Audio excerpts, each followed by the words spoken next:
This whole discussion about the pyramids is not new. People have been trying to figure out how they were made for a very long time. But if you look, there are a lot of articles, we'll check a few, that debunk this myth that the pyramids were built by slave labor. This was on Yahoo, but if we open Google, it's the same thing, where the Egyptian pyramids built by slaves. And people say, no, this is wrong, not slaves. Archaeologist Mark Lather digging deeper, blah, blah, blah.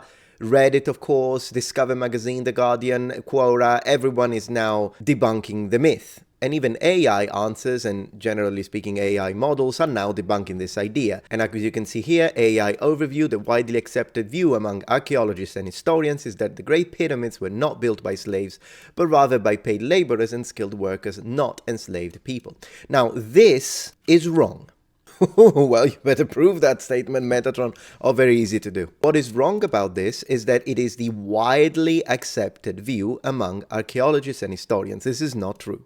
The reality is, and if you spend more than 15 minutes into looking at the actual debate, is that the discussion is strongly argued by both sides, is that the discussion is in fact, and the reality of fact is that if you spend more time into actually looking at what professional Egyptologists have been saying about this since the freaking 90s, 80s, there are publications that go all the way back. If you don't want to go too far back, and you go with the publications from the 1970s all the way to 2015, 2018, 2019, you will see that this is highly debated. And among the archaeologists and historians that do present this idea, which you of course have some, you will notice that they are not categorical. They are not categorical. And I've read a lot of these statements, and so has one of my team members who is an Egyptologist, and of course we looked into this, and they're not categorical. They'll tell you, yeah, maybe there were quite a substantial number of paid workers, maybe,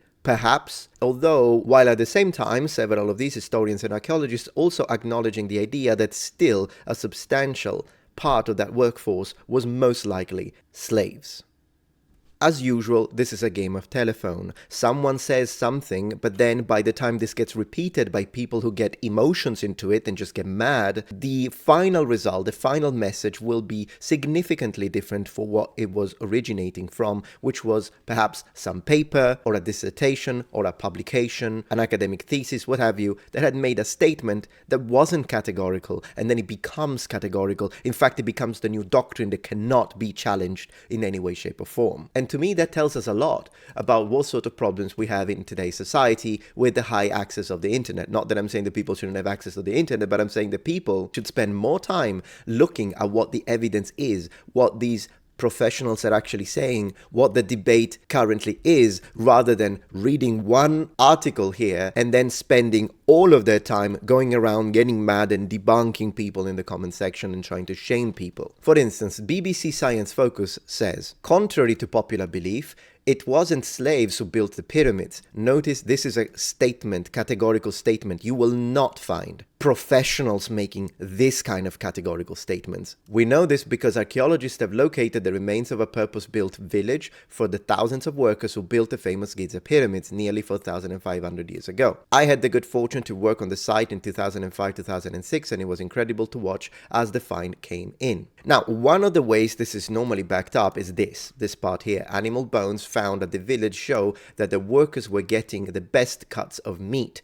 More than anything, there were bread jars, hundreds and thousands of them, enough to feed all the workers, who slept in long, purpose-built dormitories. Then she makes the statement, slaves would never have been treated this well. Well, this already is ridiculous, because even in freaking plantations in the United States, the people that were working, who were absolutely slaves, were both given dormitories, purpose-built dormitories in fact, and they were fed. Now, best cuts of meat, debatable, but even if it was, this other statement here is ridiculous. The laborers would have been enticed by the mix of high-quality food and the opportunity to work on such a prestigious project. Well, this is a very strange thing to say, considering the fact that we do have documents and evidence that tells us that people tried to run away, and they were punished for doing that.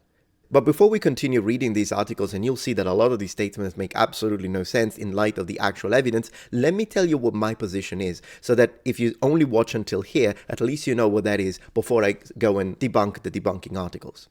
Here's my position. Based on everything I've read on this topic, my belief is that all the pyramids of the Giza Plateau, so the Great Pyramid, Pyramid of Khafre, all of them, were built with a mixed labor force